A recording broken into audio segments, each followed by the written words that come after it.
Olá a todos, mais um episódio. Tenho comigo a honra de ter aqui o Sheikh David Munir, ele que é imã da Mesquita de Lisboa. Sheikh Munir, agradeço-lhe imenso a oportunidade de estar aqui. Uma pessoa como o senhor ter aceito um convite daqui de um pequeno produtor, vamos dizer assim. E agradeço-lhe imenso, muito obrigado. Eu que agradeço, e não considero você como um pequeno produtor ou realizador. Eu acho que todos nós temos virtudes, temos defeitos e fazemos de acordo com as nossas capacidades para transmitir um pouco de conhecimento que nós temos às pessoas.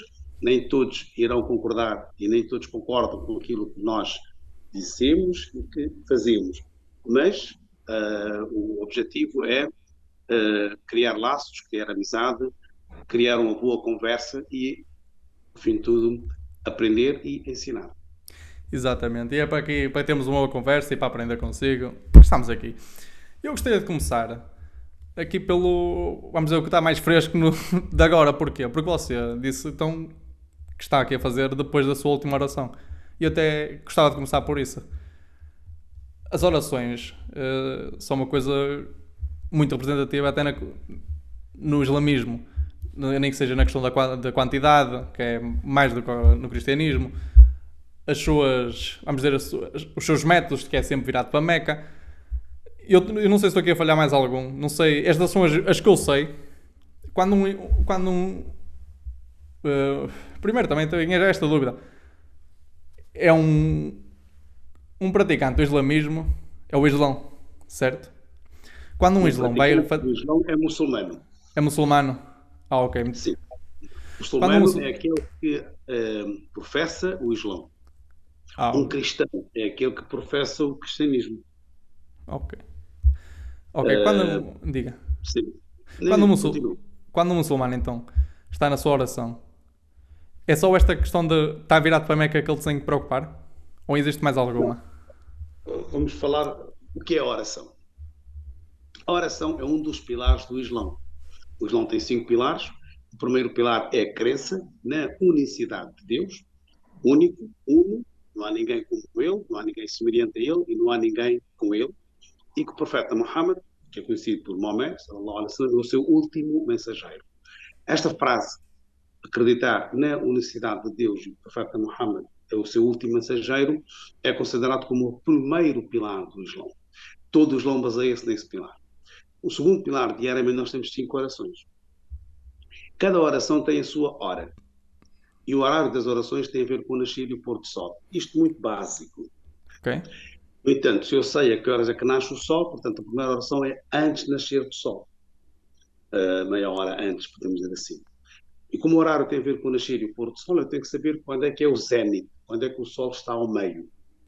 E como geograficamente nós todos estamos lugares diferentes, portanto, o zénite, por exemplo, em Lisboa é diferente de Moçambique.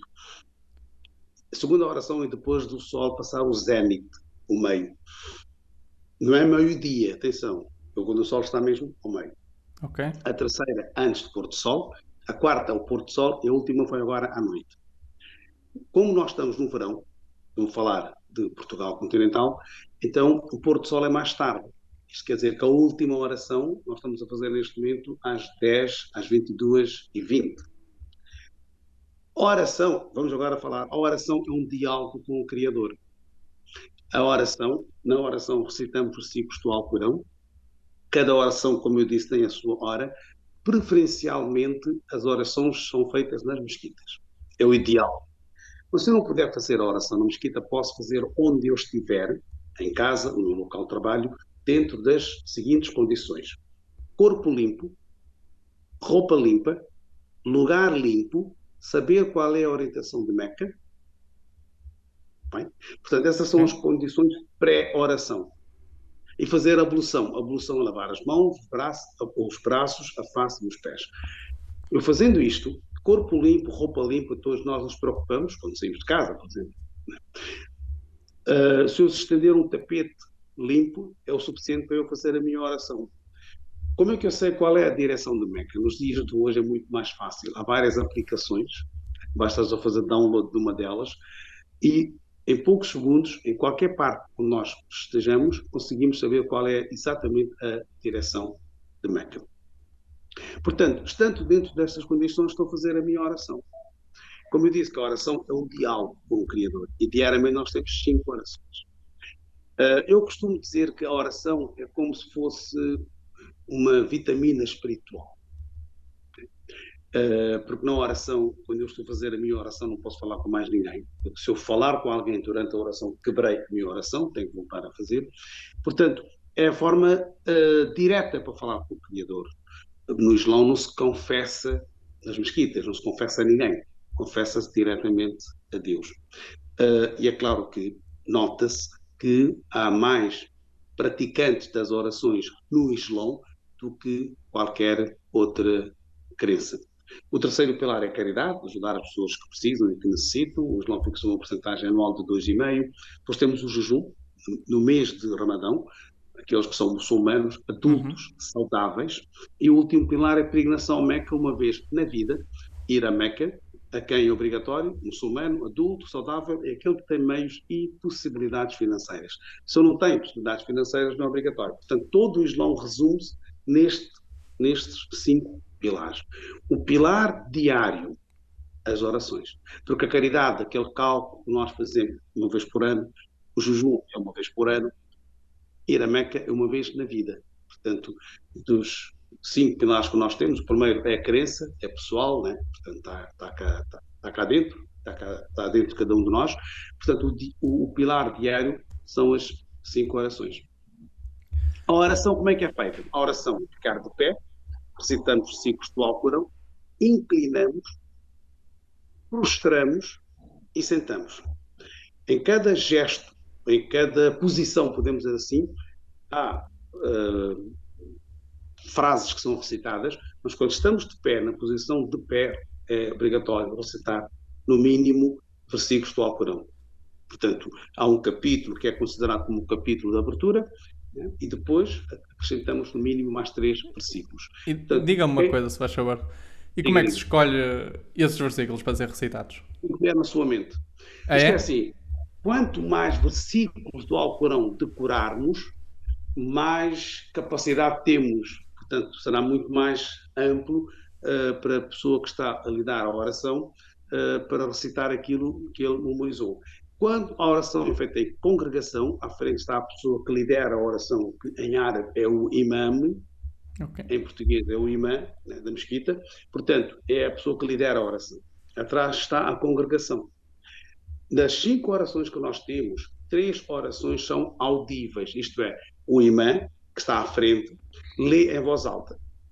E as pessoas que estão atrás simplesmente limitam-se a ouvir. Agora, o que ele recita, o que vier na sua mente. Portanto, se o imã memorizou todo o Alcorão, tem uma capacidade, uma bagagem enorme. Se memorizou metade do Alcorão, se memorizou 20 capítulos do Alcorão, quanto menos tiver memorizado, menos bagagem tem. É recomendável, quando a oração é feita em congregação, não ser uma oração muito longa, nem ser uma oração muito curta, ser uma oração moderada. Portanto, em termos de timing, cada oração que é feita em congregação, 10 minutos. 10 minutos, ok. 10 minutos. Portanto, 5 orações por dia, 10 minutos cada oração. De 24 horas, nós dedicamos 50 minutos só às nossas orações. E diga uma coisa, na questão dos versículos, pode haver... Quem vai escolher quais dos versículos a serem recitados na oração pode ir ao encontro mediante as suas necessidades ou os seus pedidos a Allah. Neste caso, vamos dizer que pode ir procura-se esse encontro ou não? Não Tudo sei, vamos dizer depende. que tem uma doença e pede ajuda. Eu posso recitar, por exemplo, eu posso recitar versículos do Alcorão que falam sobre o curador das doenças. Percebe? Sim. Eu posso recitar versículos do Alcorão que falam sobre o perdão àqueles que nos deixaram. Vou dar um exemplo. Por exemplo, há um velório na Mesquita. A Mesquita Central, não sei se conhece a Mesquita Central. A Mesquita Central tem várias salas e uma das salas é a casa mortuária. Quando morre um muçulmano, é normal o corpo vir para a mesquita e nós preparamos, lavamos, vestimos a mortalha e às vezes o corpo pernoita. Sabe que, segundo a lei portuguesa, só se pode enterrar 24 horas depois da pessoa ter falecido. Então, perdão, é normal o corpo pernoitar, mesmo que não. E nesta noite, quando vêm os familiares apresentarem os amigos, apresentarem as condolências, chega a hora da oração, todos participam na oração. Então, nesses versículos eu falo sobre, por exemplo, Deus examina constantemente a cada um de nós. Muitas das vezes nós temos lucros, temos prejuízos, de repente alguém falece. Então, em todas essas circunstâncias, Deus diz para nós sermos pacientes, porque sem dúvida que viemos dele e é sem dúvida para ele é o nosso regresso. Portanto, isto é um versículo, logo que eu não falo sobre isto, então é normal eu recitar esses versículos, como também é normal eu recitar um outro versículo que fala-se que tudo que tem a vida tem que saborear a morte.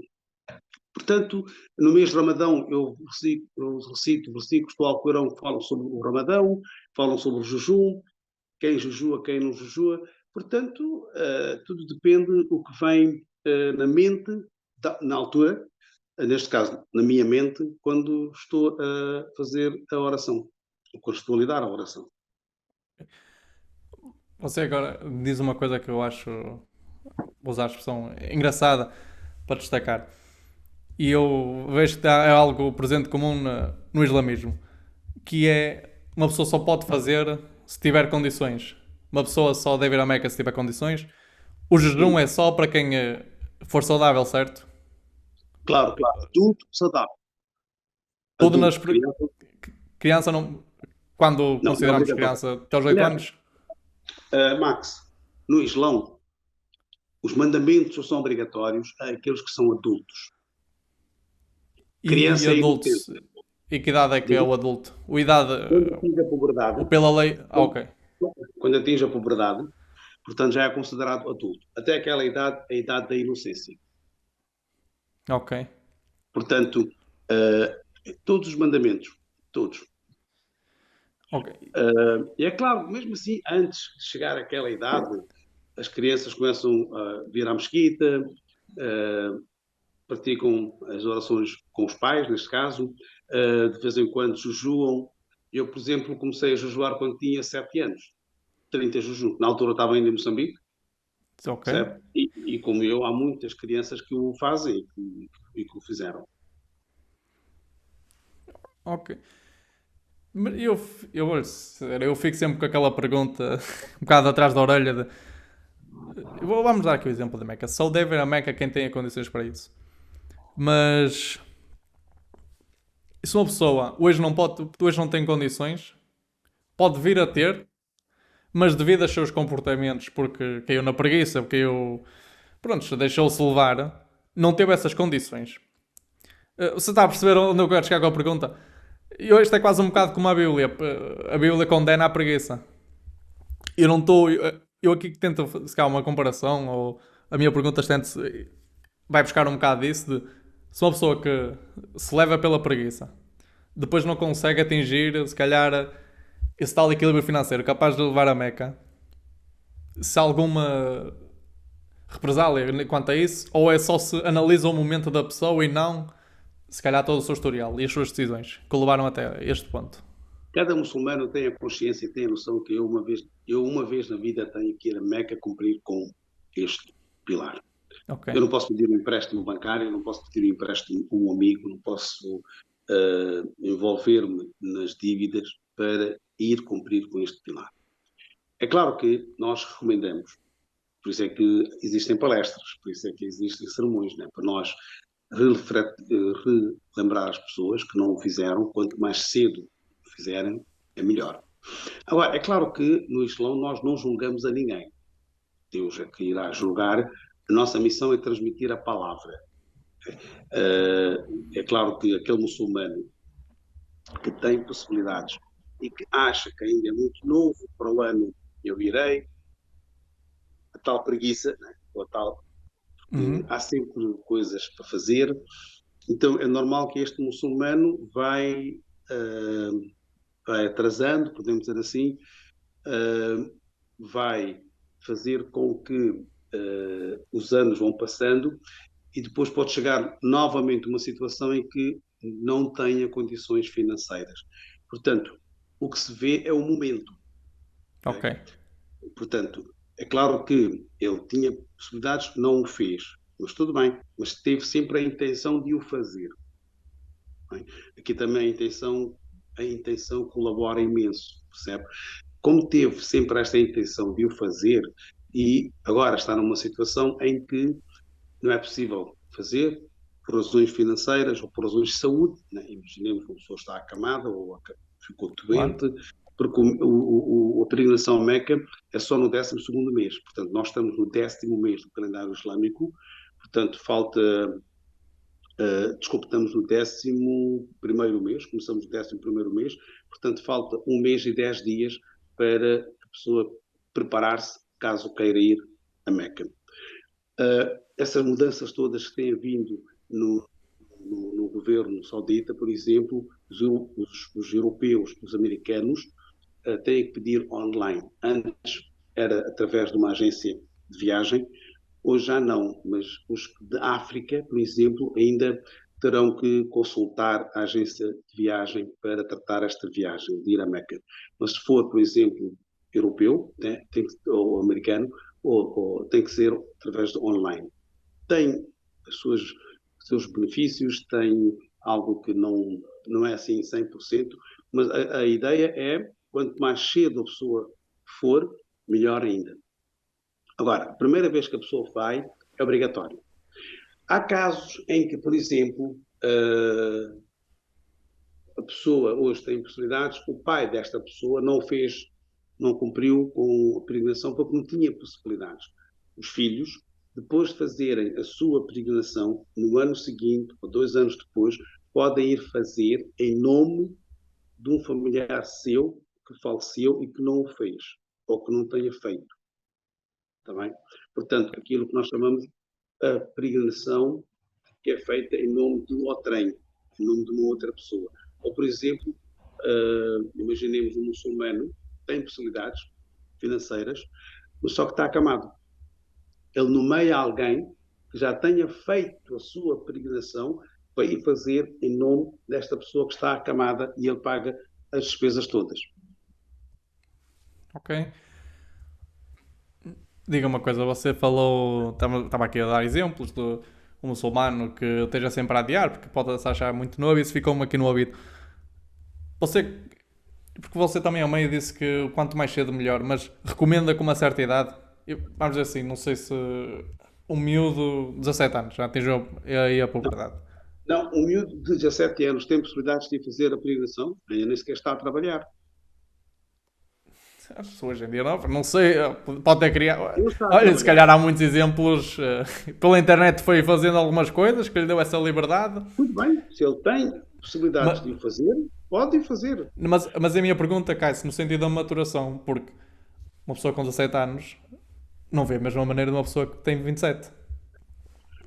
Aí é que está, portanto, a peregrinação tem que ser feita pelos seus próprios meios, isto é, do seu próprio rendimento, podemos dizer assim, do seu próprio vencimento, do seu próprio lucro que a pessoa vai tendo, do seu próprio dinheiro. Okay? Ok. Um miúdo de 17 anos, se tem e se quer ir fazer, por que não? É claro que provavelmente ele acha que ainda sou muito novo, mas se ele for, se ele o fizer, é válido. Mas se ele depois, aos 27, quer ir novamente, pode o fazer. Ok, Mas não é ok. obrigatório. Porque obrigatório é quando a pessoa vai pela primeira vez. Agora, muito rapidamente, imaginemos uma família rica quer enviar 5 pessoas para ir fazer a peregrinação. 5 pessoas que não tenham possibilidades. Ele paga tudo. Essas 5 pessoas foram, fizeram, voltaram.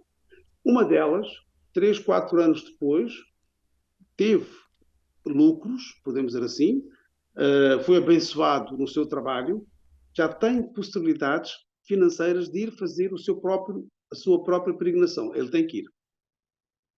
Porque Ok. aquilo que ele fez foi tipo uma oferta que alguém o deu só para ele estar mais próximo do lugar sagrado ou dos lugares sagrados. Okay? Mas amanhã, se ele tem possibilidades financeiras de o fazer, ele tem que ir fazer. Ele não pode pensar, bem, como pagaram uma viagem, portanto já está feito, está feito. Não, entendido. Se calhar agora até voltava um bocado, porque nós começámos um bocado pelo meio, falando já das práticas, se calhar puxava um bocado para o início. Vamos falar aqui também, isto é de Portugal, um podcast para Portugal, eh, e a religião maioritária em Portugal é o cristianismo. Vamos cá comparar aqui um bocado o cristianismo com o islamismo. E se me perguntam a mim quais são as principais diferenças, eu vou dizer da representatividade do profeta. O Jesus Cristo é o profeta principal do cristianismo, Mohamed foi o último e o mais forte para o Islão, certo? Estas são as grandes, se calhar a Para principal os diferença. cristãos católicos, apostólicos, romanos e para os outros, Jesus Cristo não foi só profeta. É Sim, considerado como filho único de Deus. sim, e que veio salvar-nos do Ok? pecado, certo? No Islão, Jesus foi o profeta, o mensageiro, o nome dele é mencionado no Sagrado Alcorão. A mãe de Jesus, Maria, tem um capítulo, que é o 19º capítulo, em nome dela. Ok? Jesus nunca disse, mas isto depois iríamos entrar num outro diálogo, mas que era filho de Deus ou filho único de Deus, mas não é isso que está aqui em causa. Portanto, há muita coisa em comum. Há fazer o bem, amar o seu próximo, cuidar dos mais velhos, acarinhar os mais novos, ser verdadeiro, ser honesto, ser transparente. Todas as religiões apelam e transmitem essas verdades universais. Em termos de crença, no Islão cada um carrega o seu fardo. Ninguém carrega o pecado de ninguém. Ok. A mensagem que o profeta Muhammad recebe, que o profeta Maomé recebe, é a mensagem divina, como Jesus recebeu, como Moisés recebeu, como Abraão recebeu, e que a mensagem, a responsabilidade que o profeta Muhammad tinha era de transmitir a sua mensagem a todos. A mensagem de Jesus, segundo a Bíblia, não é segundo o que os apóstolos fizeram. A mensagem de Jesus, segundo a Bíblia, foi somente para os filhos de Israel. Só para aquele povo, só para aquelas pessoas. No entanto, é claro que o Alcorão fala sobre Jesus, fala sobre a mensagem que Jesus recebeu, a mensagem que ele transmitiu aos seus apóstolos, o apoio que ele pediu aos seus apóstolos, fala sobre Moisés. Olha, é interessante que o nome de Jesus, o nome próprio de Jesus, em árabe é Isa, alayhi salam, que a paz esteja com ele. O nome de Jesus no Alcorão vem aproximadamente 25 vezes. Ok. Nome próprio do profeta Muhammad, Maomé, Muhammad em árabe, vem 5 vezes. Nome próprio. No entanto, a crença que Jesus transmitiu foi a mesma crença que Moisés transmitiu. Ó filhos de Israel, o nosso Deus é único. Não há ninguém como ele. Foi aquilo que Jesus repetiu e foi aquilo que Muhammad disse. Eu disse, a crença islâmica é o quê? Acreditar na unicidade de Deus. Isto é o primeiro pilar, é a base de todas as crenças monoteístas e de todas as crenças abrâmicas. Agora, o pecado original, isto é, cometido por Adão e Eva, o Islão não aceita. No Islão, todos nós somos responsáveis. Eu não carrego o pecado dos meus pais, nem os meus filhos carregam os meus pecados. Ok. Não é? Portanto, nenhum profeta, nenhum mensageiro carrega ou carregou pecados de ninguém. Cada um carrega o seu fardo. Não damos divindade a ninguém, somente a Deus.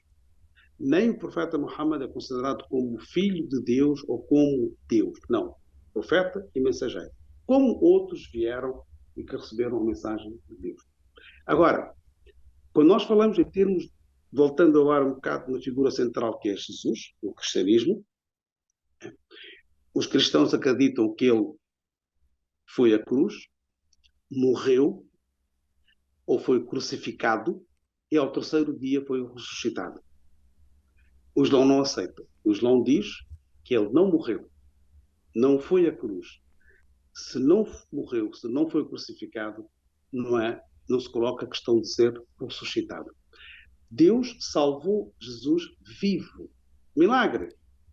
O Ok? nascimento dele foi milagre. Deus salvou Jesus vivo. É um milagre.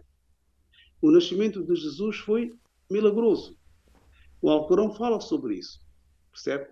E Maria é considerada como uma mulher casta, uma mulher digna, uma mulher pura, uma mulher que era uma devota, percebe? E há um respeito enorme que o Islão dá a Jesus e Maria. Eu disse que há um capítulo, que é o 19º capítulo, que tem o nome de Maria. Na Bíblia toda, no Sim. Novo Testamento, não estamos a falar do Antigo, no Novo Testamento, não há nenhum capítulo em nome de Maria. Aliás, a Bíblia, nós temos 4 evangelhos, né? O Novo Testamento. Marcos, Lucas, Mateus e João. Uhum. Não é essa ordem, mas não há nenhum evangelho segundo Jesus Cristo. Portanto, a mensagem que Jesus transmitiu era tudo oral. A escrita foi feita muito mais tarde, certo? Mas, no entanto, há coisas em comum, claro que sim. Há coisas em comum, há passagens que o Alcorão fala, que a Bíblia também fala, mas a questão que se coloca é que a crença, qual é a crença que eu tenho sobre Deus? É único.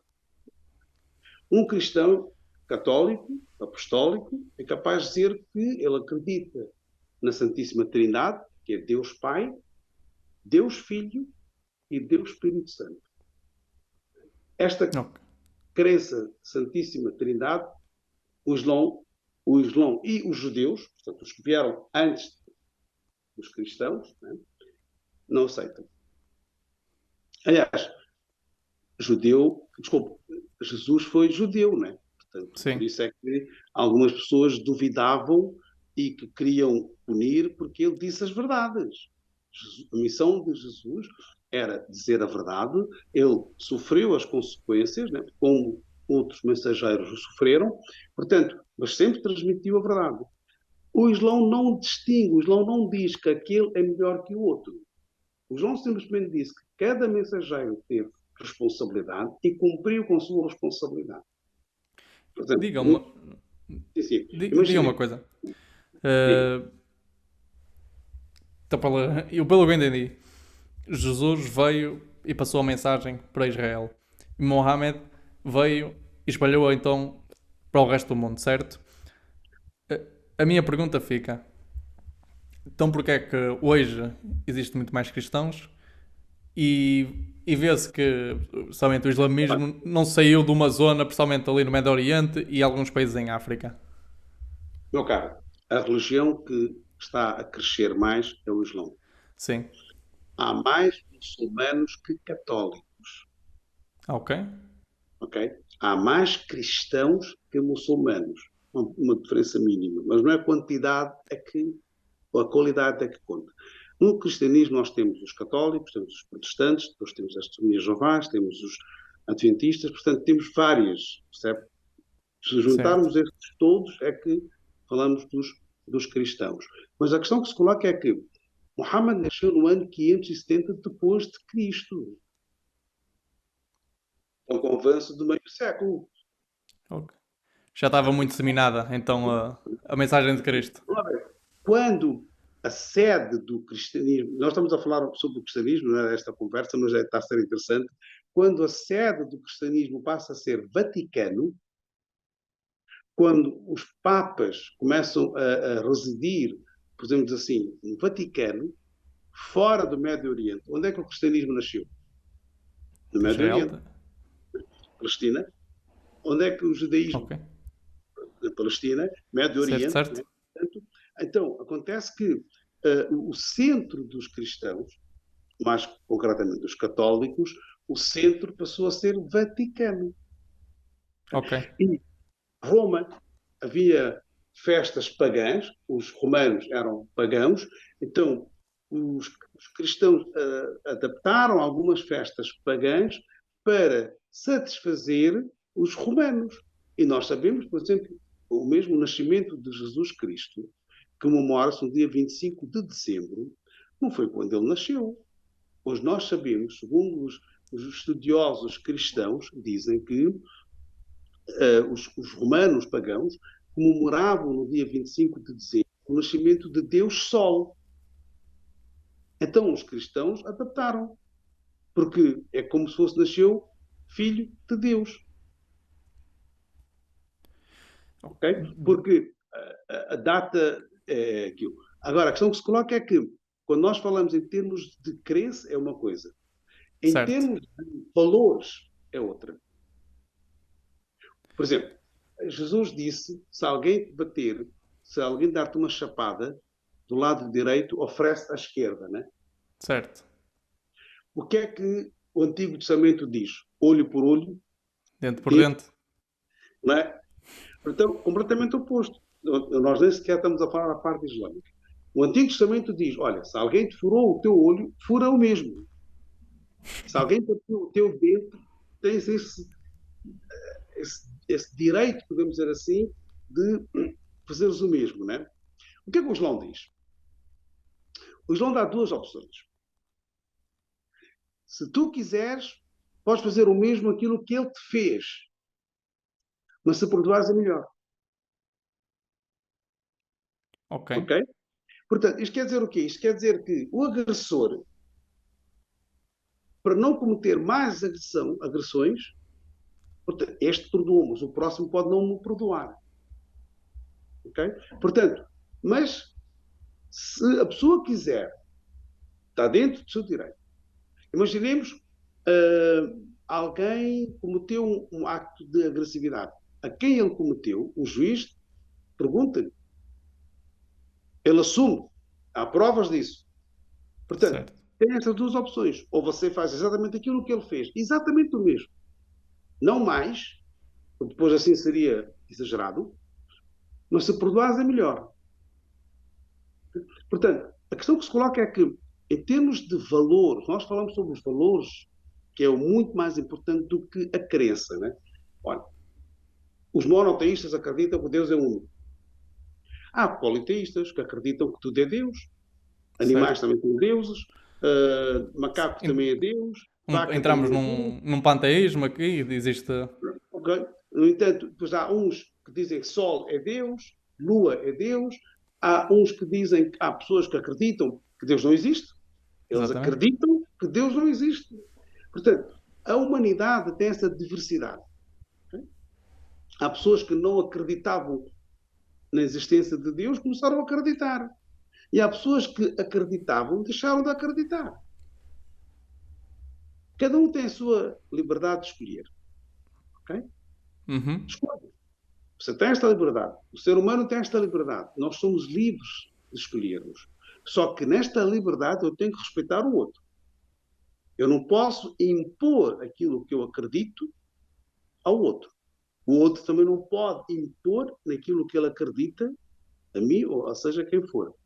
Portanto, como eu disse, que a crença é muito pessoal. A crença é algo muito pessoal. E há pessoas que dizem, eu conheço amigos que epá, valorizam os crentes, mas dizem que nós não acreditamos. Também são meus amigos, da mesma, né? Como seres humanos são meus amigos, não deixarei de falar com eles, porque se Deus não quis que todos fôssemos crentes, quem sou eu? Se alguém me pergunta sobre a minha crença, eu falo, explico. E também tento explicar porque é que o muçulmano, por exemplo, em nome da religião, mata pessoas inocentes, porque é que o muçulmano, em nome da religião, faz agressividade. A questão que se coloca é que não é o Islão. Há cristãos que o fazem, há judeus que o fazem, há hindus que o fazem, e ninguém culpa a religião deles. Mas quando for um muçulmano, associa-se logo ao radicalismo islão ou ao fundamentalismo islão, porque isto é falta de conhecimento. A pessoa que conhece e que sabe, tem o conhecimento do islão em si. Por exemplo, nós temos, isto é só para fugir e para dar um exemplo, sabe que um dos desportos mundiais muito conhecido, muito famoso, muito praticado é o futebol. Exato. Toda a gente gosta, né? Exatamente. Mas temos adeptos de futebol Sim, que são radicais, sim. que não gostam de ver o seu clube a perder. Não gostam. E são capazes de cometerem agressividades em nome do futebol. Agora, eu condeno a ação desses ou condeno o futebol em si. E se eu condenar o futebol, as pessoas irão dizer que não, desculpa, você é ignorante. Você condena é a claque, condena é aqueles que estão a cometer. Portanto, da mesma forma eu digo, você não condena o Islão, condena os que fazem ou os que cometeram essa agressividade.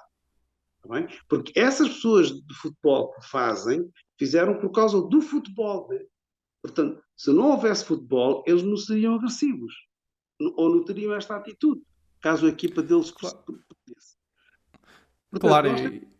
Sim, diga, e diga. eu estava a falar isto porque você falou de as mesmas, acontecem os mesmos atos em qualquer religião, mas pronto, o islamismo fica, tem uma imagem, principalmente nos últimos anos, mais manchada por causa disso, e que mesmo acontecendo com as outras religiões. Mas eu também, isto é a minha Não, opinião. não é Diga? o Islão que fica. Não, tem, o Islão Eu, fica eu, manchada eu, porque alguns muçulmanos, por sim, falta de conhecimento da sua própria crença, porque é muito fácil ser crente. Conhecer a sua crença, isto é difícil. Isto requer leitura, requer um certo esforço, requer um certo sacrifício para a pessoa conseguir pôr em prática, né, o que o Islão transmite, do que simplesmente ouvir os outros cegamente.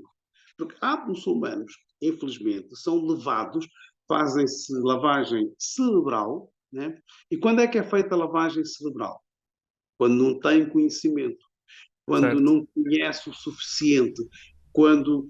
Portanto, por isso é que estava a dizer que há muçulmanos que o fazem, infelizmente há, okay? Há muçulmanos que querem impor o outro à força, infelizmente há também. Portanto, eu já passei por cristãos, podemos dizer assim, com essas atitudes. Né? Claro, Menos, comparando com alguns muçulmanos. E depois há aqui um outro fator que é importante também sublinhar. Uh, Infelizmente, nos países islâmicos, a política desses países, não ter a liberdade de expressão nos países islâmicos, não ter o acesso à educação nos países islâmicos, faz com que os que estão no poder não querem deixar o poder e os que não estão no poder querem o poder. Percebe? Por isso é que hoje, se nós formos ver hoje, nos dias de hoje, né, porque é que as pessoas fogem do mundo islâmico? Porque é que há essa migração toda? A vão maioria, procurar de mais qualidade de vida. Isso é porquê? o... Porque nos seus países, né, para além de haver corrupção, para além de não haver liberdade de expressão, para além de não haver igualdade, também há uma lavagem cerebral que é feita por alguns teólogos, por alguns muçulmanos. Bom, o mundo islâmico hoje está dividido, Uhum. está completamente. Todos desconfiam de todos. Por exemplo, na Europa, vou dar um exemplo que é muito, muito prático. Hoje, a União Europeia criou condições para um cidadão europeu, ele sai de Lisboa, passa por Espanha, vai até a França, Bélgica, sem parar. Não Exato. há... Um marroquino, se for para a Argélia, ele não pode, que é país vizinho. Um marroquino ou um egípcio para ir para um outro país islâmico é impedido. E mesmo que ele vá pedir o visto, não lhe dão o visto. Então, que muçulmanos são esses? Diga uma coisa, Sheik. E eu agora até vou meter um bocado ao futebol porque vi uma vez vi um comentário muito interessante e muito engraçado que os países árabes também são muito caracterizados pelo dinheiro que eles têm. E vê-se muito, até eles hoje a querer mostrar que são um grande Estado. E eu falei no futebol porquê? Porque estamos a ver, principalmente nos Emirados ou no Qatar, estes países árabes e maioritariamente muçulmanos, a querer ter o melhor clube, a melhor cidade, a melhor fama. Você também não acha que essa divisão também é causada por esta luta de ego? Se é que, na sua opinião, esta luta de ego existe? Existe, sim, senhora, esta luta do ego, e acontece que num país árabe, Uhum. nos Emiratos, no Catar, um muçulmano que venha do Bangladesh, ou que venha do Paquistão, ou que venha da Índia, ou que venha ou de Nepal, ou de Filipina, muçulmano ou não muçulmano, um cidadão que vem desses países e que vão trabalhar são totalmente explorados. Que Islão é este, Max? O Islão, agora, se for um europeu, já não é tão explorado. Há muçulmanos que estão a ser explorados na Arábia Saudita, nos Emiratos, no Catar, toda essa zona rica que acabou de dizer. Né? Uhum. Okay? Há mais imigrantes nos Emiratos do que emiratis. Há mais imigrantes, como é que chama, no Catar, dos cataris. Mas como eles O- têm o poder, então acham que conseguem comprar e compram, e as pessoas acabam por ceder, não é? Eu, se não me engano, a Há população dos uma, Emirados, só apenas 10% é que é local. pois, Dos há uma Emirados Árabes. exploração, há uma exploração total a quem? A aquelas pessoas que vieram dos países mais pobres, certo? Uhum. Nós aqui em Portugal tivemos um caso, um ou dois casos, ainda está-se a falar, imigrantes a serem tratados como escravos. Em Odmira, Certo, Algarve. certo, sim. Quando estava-se a falar sobre o Qatar e a exploração dos estádios e etc., há quem sublinhou e disse: e em Portugal? Em que Claro. condições vivem esses imigrantes? Porque são pessoas que fugiram dos seus países à procura do melhor, mas afinal acabam por De parar-se passar com o por mesmo. pior. Ou por pior. Sim, claro. Eu costumo dizer: qualquer pessoa que queira vir de um país para Portugal, pergunta-me a minha opinião. Eu digo: olha, desculpe, você onde está tem o suficiente? Ele diz que sim. Tem a sua família ao pé? Ele diz que sim. Então não venha para a Europa. Porque você vem sozinho, vai ser explorado, não conhece a língua, não conhece o sistema e você vai ser explorado.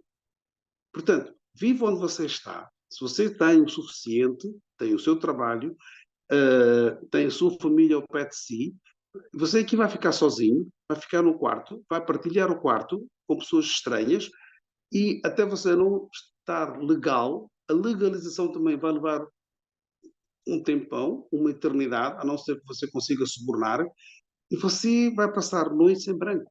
Pelo menos está no seu país, está na sua cidade, está com a sua família, epá, e agradece aquilo que você vai tendo. Porquê? Porque, infelizmente, o ego do ser humano é este. Okay? Agora, nós vimos ultimamente que quem está a comprar as grandes equipas europeias são os árabes. Certo. Estão todas falidas. As equipas ou os Estados? Os estádios, as equipas. Portanto, os árabes compram porque têm dinheiro. Ah, sim, ok. Sim, é isto.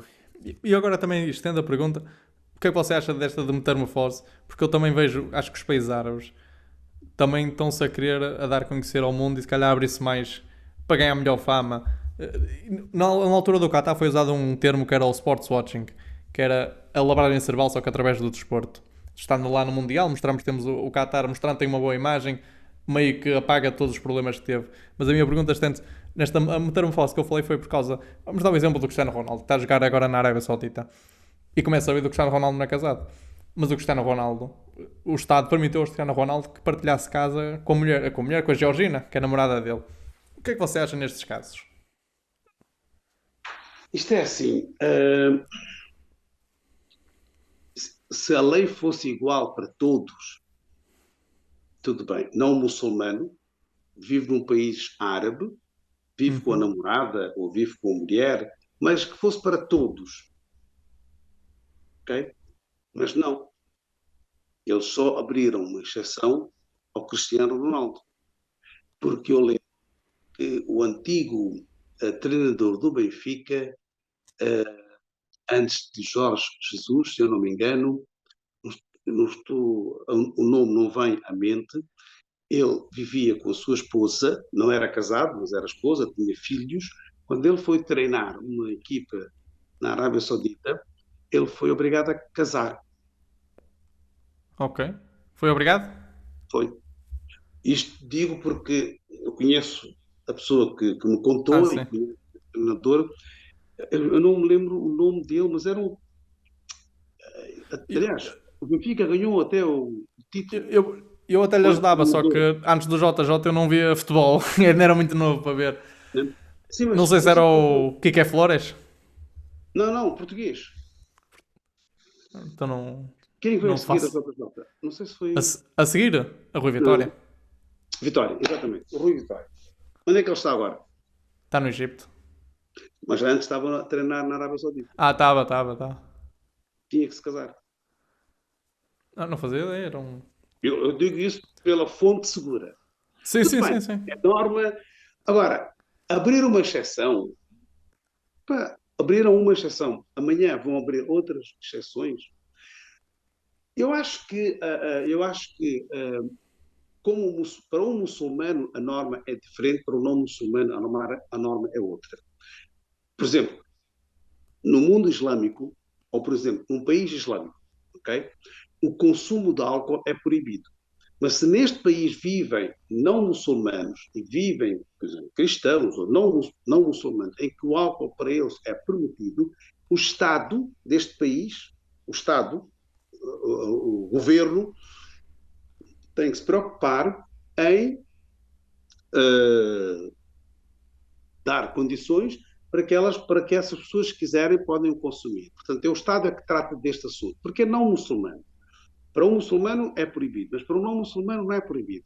Portanto, eu acho que, abrindo uma exceção, estão a ser injustos. Mas, do outro lado, provavelmente deixará de ser, uh, deixará de ser obrigatório não muçulmanos casais viverem ou treinarem ou jogarem no mundo islâmico sem serem casados. Por exemplo, se um casal não muçulmano for a um país islâmico e se quiser partilhar o mesmo quarto, pode. Mas se um deles for Ok. muçulmano, ou se um deles, podemos dizer assim, tiver a nacionalidade do país, já não podem. Têm que ser casados. Mas enfim, Eu... Sim, são coisas. são opiniões. E eu acho que também é engraçado pegarmos aqui porque eh, isto fica sempre na ideia de no coletivo, somente aqui na Europa, porque vemos num país a mulher não pode conduzir, na outra não se pode Já, votar, já se pode há sempre conduzir. imposições, mas isso não faz parte do islamismo. Cada Não, país é não. que toma as suas decisões. Porquê é que isso Há muita acontece? Porquê coisa. é que há estas diferenças? Não, porque, vamos ver, há uma Constituição que os países têm, né? E Uhum. em alguns países, parte desta Constituição é corânica. Outra parte não é sequer a influência tribal, quando nós falamos mais dos países islâmicos, a influência tribal, a influência tradicional, ok? E depois são as constituições que muitas vezes copiam ou de um outro país ou de um país ou do outro. Se foi um país colonial, né, podemos dizer assim, então, por exemplo, a Constituição de Moçambique é o quê? É toda a época colonial, né? Exato. Alterou-se os nomes das cidades. Mas do resto, se formos, por exemplo, a Conservatória em Moçambique pede os mesmos documentos que a Conservatória de Lisboa pede. Porquê? Porque ficou lá, da mesma forma. os países que tiveram alguma influência dos ex-colónias, e quase todas elas tiveram, franceses, ingleses, e também aquilo, mais ingleses e franceses, podemos dizer assim, então aquilo acaba por ficar também parte da sua Constituição. Depois acrescenta-se algo que é corânico, que é islâmico, podemos dizer assim, mas às vezes há influência de tribais, costumes e hábitos tribais, percebe? Então fazem disso uma Constituição, depois dizem que é a Constituição islâmica, que não tem nada a ver com o Islão. Portanto, e quem estuda, quem sabe, é que consegue distinguir, não é? Ok, não, sim. Não, o Estado Diga. Vaticano é um Estado democrático. O Estado Vaticano é um Estado dentro de um Estado. É um Certo. Estado autocrático. Sim, Mas com todo respeito, portanto, não é? claro. Agora, dizer que um Estado Islâmico é um Estado autocrático, isto está fora das nossas mentalidades. Não, nós temos o Estado do Vaticano que é dentro da Europa, percebe? E nós às vezes Mas peço desculpa, mas será que comparar os Estados, estou aqui a pensar na minha ignorância, com o Vaticano não é um bocado, vamos dizer assim, tendencioso, porque o Vaticano é mesmo uma coisa muito diferente de qualquer país da Europa. É um, é o Vaticano é só aquilo, vamos dizer assim, enquanto o que eu há, estou a dizer, há países no Médio a Oriente maiores que a Constituição, Europa, quase. não, eu estou a dizer a Constituição em si, percebe? Sim, Portanto, sim. há países, por exemplo, mostra-me um país islâmico democrático. Consegue mencionar? Eu não tenho este conhecimento, mas democrático não me Países é a cabeça.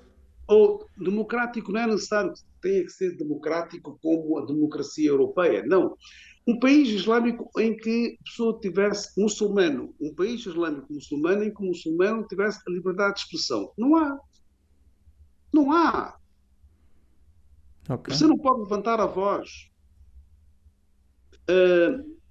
Marrocos, monarquia.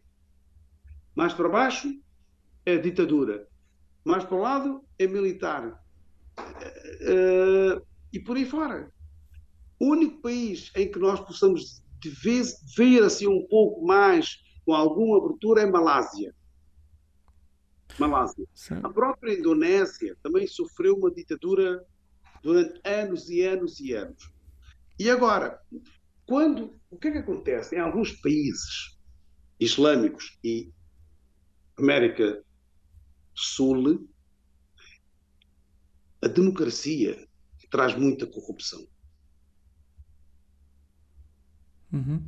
Faz com que as pessoas tornem-se muito mais corruptas. Então, opta-se por exemplo, por uma política mais radical, isto é, ou militar ou ditadura. Mas depois acaba-se por ser muito mais limitado, acaba por ser, acaba por tirar a expressão, liberdade de expressão, acaba por tirar a liberdade religiosa, portanto a pessoa acaba por ser mais cega, percebe? Sim, Só, mais reta, vamos dizer assim. exatamente, né? Nós temos aqui em Portugal cenas caricatas de corrupção, ultimamente, então, e é um país democrático, né? Sim, sim. E diga uma coisa também, mas já que estamos a falar nos países, eh, eu há uns anos vi até era um vídeo e não sabia, não sei as fontes do vídeo, não para justificar, mas ficou na cabeça e depois falei com umas pessoas e disseram que pode ser um caminho que pode acontecer. De ver na Europa, países como a Suécia, a Alemanha e França a tornarem-se Estados Islâmicos. Diga uma coisa, é que você acredita que pode acontecer, mas se isso acontecer, já podemos dizer então que pode haver países islâmicos que são democracias, neste caso. Olha, o Islão na Europa está a crescer, Sim. mas está a crescer como? Está a crescer com a vinda de muitos imigrantes. E também digo, acrescento se calhar os europeus tendencialmente têm cada vez menos filhos, ao contrário dos Ok? muçulmanos. Portanto, a população europeia está envelhecida. Sim. Mão de obra praticamente os imigrantes é que fazem. Imigrantes desde o leste, Brasil, mundo islâmico, mundo árabe, e eles vão pondo também em prática a sua crença. Hoje, em algumas cidades da Holanda, nascem mais crianças muçulmanas do que holandeses. Em Suécia também está a acontecer exatamente o mesmo. Na Alemanha, em algumas cidades, nascem mais crianças de origem turcas do que alemães. E se não me engano, em Portugal também recentemente houve uma notícia onde a maior parte dos bebés nascidos também eram todos descendentes, e não sei se eram descendentes de países árabes ou muçulmanos, mas que maioritariamente não eram portugueses. Não eram portugueses. Eu fui a uma consulta maternidade. Não, acompanhei uma pessoa, acompanhei a minha esposa numa consulta de maternidade. Eu só vi lá uma portuguesa. Ok. Estavam lá 20 estrangeiras, grávidas. Portanto, para mim aquilo foi uma surpresa. No entanto, o Islão está a crescer neste aspecto. Há não muçulmanos, europeus, provavelmente cristãos, ou provavelmente nem sequer religião tinham, a abraçarem o Islão. Isto também nota-se que está a acontecer isso. Portanto, o Islão está a crescer não através de qualquer força, isto é, não vem nenhum país militarizado para invadir. São Eu, pessoas. eu, devido a este crescimento, vai-me ficar sempre uma frase na cabeça, se não me engano, era do Gaddafi. Eu não vou dizê-la letra por letra, mas no fundo dizia: o Islão vai dominar a Europa sem derramar uma gota de sangue. Você então prevê que isso vai acontecer? Por esta lógica que eu estou a explicar, Sim. poderá haver mais muçulmanos na Europa do que cristãos, ou do que não muçulmanos. Okay? Não muçulmanos nós podemos incluir cristãos, podemos incluir agnósticos, podemos incluir ateus, podemos incluir as outras crenças também. Por esse andar, na Europa viverão mais muçulmanos do que não muçulmanos. Okay? Mas não irão dominar, não irão tomar conta dos países, portanto, durante esses períodos que nós estamos a passar porque não podemos esquecer que a Europa tem a sua história, a Europa tem o facto dos muçulmanos viverem na Europa, serem portugueses, porque, vamos ver,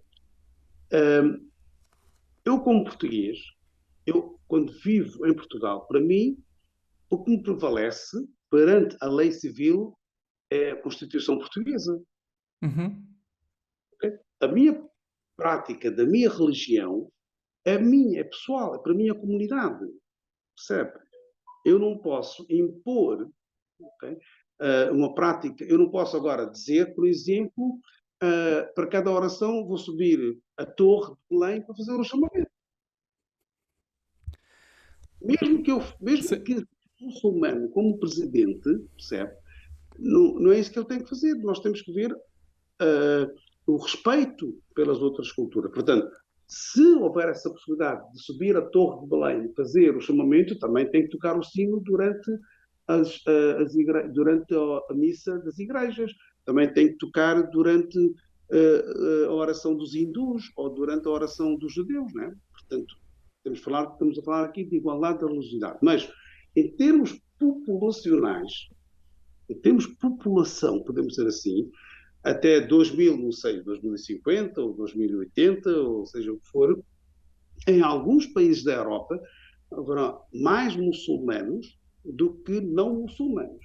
Em algumas cidades da Europa já se nota, desde o nascimento, como eu acabei de dizer, não é?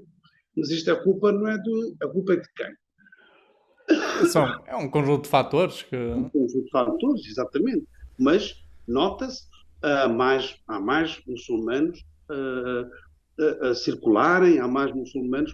E eu acho que, Max, eu costumo dizer à minha congregação, eu digo, olha, nós damos graças a Deus, porque é nosso Criador e tudo aquilo que Ele fez para o nosso bem, mas nós também devemos ser gratos no país em que nós estamos, porque deu-nos a liberdade de pôr em prática a nossa crença, de termos mesquitas, de termos cemitério islâmico, de podermos consumir carne halal, de podermos. Portanto, também devemos valorizar isso, percebe? Não é chegar Uhum. aqui e impor as coisas sem nenhuma orientação sequer. Mas, ok. Então diga uma coisa, porque eu vejo agora na Europa estão a aparecer muitos movimentos, vamos dizer, de uma direita mais securitária e às vezes, eu não estou a dizer que são os próprios partidos que fazem isso, mas se calhar algumas massas que apoiam esses partidos, se calhar menos instruídas ou menos atentas, criam um grande alarmismo desta chegada em maior número de pessoas islâmicas. Você então não vê que seja um grande alarmismo, porque ninguém vai tomar de rompante o poder, vamos dizer assim, vai ter que continuar tudo igual, simplesmente vai aumentar em quantidade o número de pessoas que vivem na Europa e praticam o islamismo. Isto é assim, porque é que é, Para que é que? porque é que é alarmante para essas pessoas? Vamos nos pôr um pouco na pele dessas pessoas. Ok. Eu estava habituado a viver, por exemplo, estava habituado a viver num bairro onde pá, tinha lá dois muçulmanos que eram meus vizinhos, né? 30 anos depois, eu só tenho dois não muçulmanos. Eu fico preocupado, mas isto o que é que está a acontecer? O que é que está-se a passar? Não me fazem mal, não é? Sim. Mas não é a mesma coisa. Olha, eu na Mesquita Central de Lisboa, às sextas-feiras eu faço uma palestra em português. As pessoas que estão à minha frente, aqueles que estão à minha frente, a maioria são pessoas que não percebem o português. A língua materna deles não é o português. Viu a mudança? Eu antes fazia palestras, a maioria das pessoas que estavam à minha frente falam português, percebiam o que eu estou a falar, porque a língua materna é o português.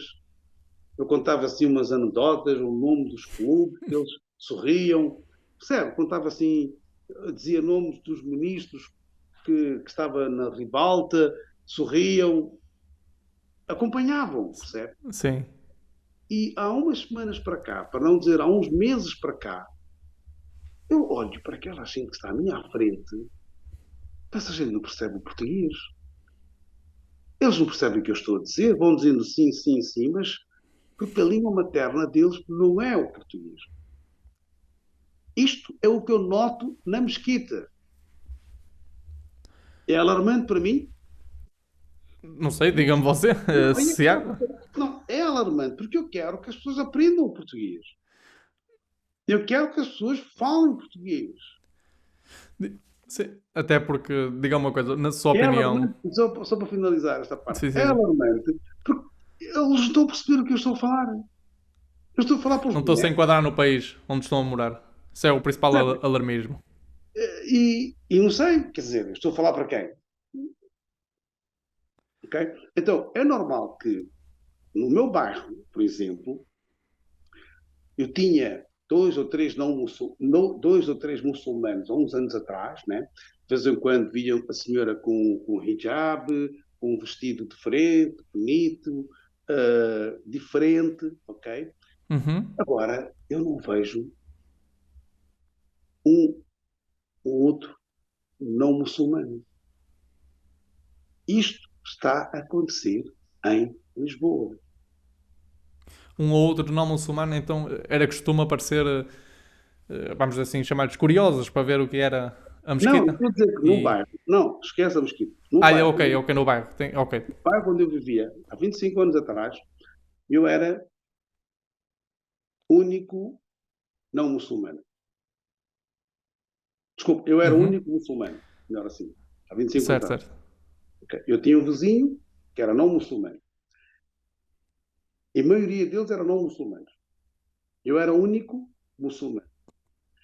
há 25 anos atrás era assim. Agora, este meu vizinho, não muçulmano, diz-me, ao contrário, ele diz-me que ele é o único não muçulmano, porque os outros todos são muçulmanos, de várias origens. Ou melhor assim, os outros todos são não portugueses. Eu não sequer estou dizendo não europeu, nem sequer estou a colocar a cor da pele, percebe? Porque há Certo? muitos portugueses que vieram de Moçambique, da Guiné, Claro. Cabo Verde, Timor também, mas estamos a falar da África. Angola, Uhum. né? Mas integrados, porque aqueles muçulmanos que vieram de Moçambique ou da Guiné, nós não tínhamos o problema da integração. Porque em Moçambique, o Max está em Moçambique e sabe que a comunidade está integrada, a sociedade toda está integrada, uma miscelânea, uma mistura. Portanto, na época colonial, né, os portugueses deixaram o continente e foram para o ultramar. Né? Pessoas normais, não o governo só. Os franceses que estiveram, por exemplo, no Maghreb, era só o poder.